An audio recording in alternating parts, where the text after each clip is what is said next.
নিজেদের প্রতিরক্ষা ব্যবস্থাকে ঢেলে সাজাচ্ছে বাংলাদেশ। বিদেশ থেকে কেনা হচ্ছে একের পর এক অত্যাধুনিক যুদ্ধাস্ত্র। কিন্তু কেন সমরাস্ত্র কিনছে বাংলাদেশ?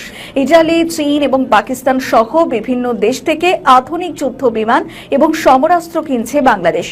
চীনের ঢালে আকাশ সুরক্ষিত, শক্তির নতুন গান, টাইফুন আর মিসাইলে জাগে বাংলার প্রতিরক্ষার প্রাণ। বাংলাদেশের সামরিক বাহিনীতে হঠাৎ করেই বদলের হাওয়া। দীর্ঘ 17 বছর অবহেলিত থাকার পর এবার বাংলাদেশের সামরিক বাহিনী মেরুদণ্ড সোজা করে দাঁড়াতে চলেছে। ইতালি থেকে শুরু করে পাকিস্তান, চীন, একের পর এক দেশ থেকে আসছে বিভিন্ন অস্ত্র, যা দেখে ঘুম হারাম হয়ে গিয়েছে পশ্চিমবাংলার মিডিয়ার। বাংলাদেশ কেন হঠাৎ করে এত অস্ত্র মজুত করা শুরু করে দিয়েছে? তাদের মনে এই একটাই প্রশ্ন।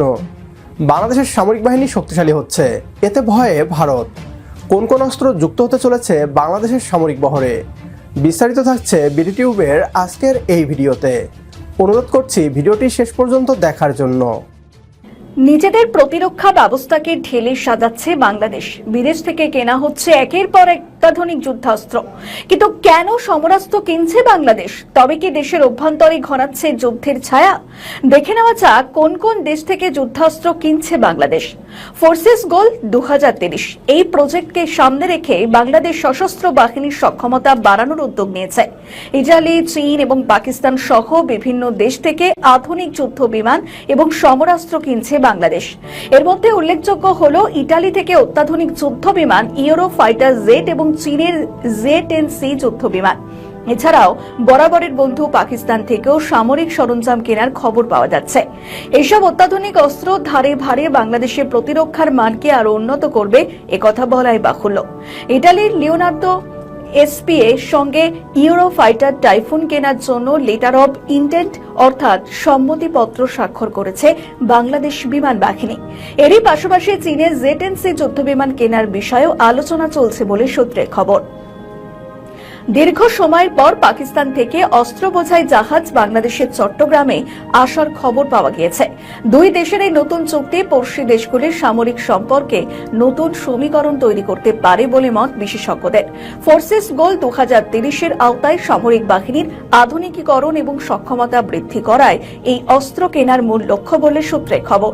চীন বাংলাদেশের অন্যতম প্রধান অস্ত্র সরবরাহকারী দেশ, তবে সাম্প্রতিক সময়ে ইউরোপীয় এবং অন্যান্য দেশ থেকেও আধুনিক অস্ত্র সংগ্রহের প্রচেষ্টা চলছে বলে জানা গিয়েছে। কেনা হচ্ছে সাব মেশিন গান। ওজনে অন্যান্য আগ্নেয়াস্ত্র থেকে এটি হালকা, ছোট হওয়ায় শত্রুপক্ষকে নিকেশ করতে জুড়ি মেরা ভার। বিশেষত দুর্গম এলাকায় অপারেশন চালাতে দরকার হয় এই সাব মেশিন গানের।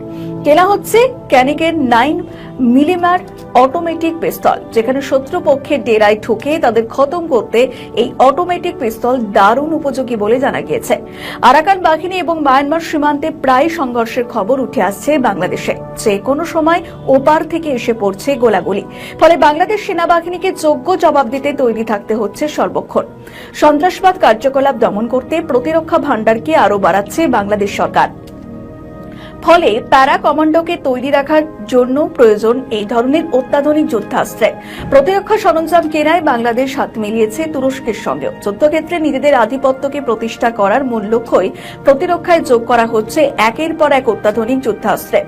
একই সঙ্গে ঢেলে সাজানো হচ্ছে প্যারা কমান্ডারদেরও। আর তাই সব মিলিয়ে অন্যান্য দেশগুলির সঙ্গে টক্কর দিতে বাংলাদেশ যে মরিয়া, তারই প্রমাণ এই বিপুল সমরাস্ত্র কেনার খবরে। চীন, ইতালি এবং পাকিস্তান থেকে আধুনিক যুদ্ধবিমান, তুরস্ক থেকে ড্রোন এবং আমেরিকা থেকে অ্যাটাক হেলিকপ্টার কেনার আলোচনা চালিয়ে যাচ্ছে বাংলাদেশ। বাংলাদেশের তেমন কোনো আকাশ প্রতিরক্ষা ব্যবস্থা নেই, ফলে ঢাকাসহ দেশের বিভাগীয় শহরগুলোকে বাঁচাতে আকাশ প্রতিরক্ষা ব্যবস্থা কিনতে চলেছে লাল সবুজের এই দেশ। এই সব কিছু একটা নির্দিষ্ট হুমকিকে সামনে রেখেই কেনা হচ্ছে।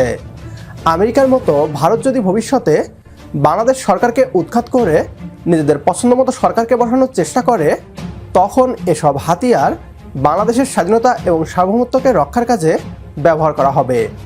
ভারতীয় মিডিয়া আতঙ্কিত হচ্ছে মানে চোরের মন পুলিশ পুলিশ করার মতো।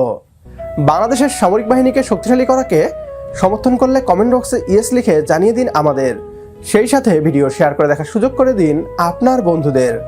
পরবর্তী ভিডিও দেখার আমন্ত্রণ জানিয়ে বিদায় নিচ্ছি আজ। আল্লাহ হাফেজ।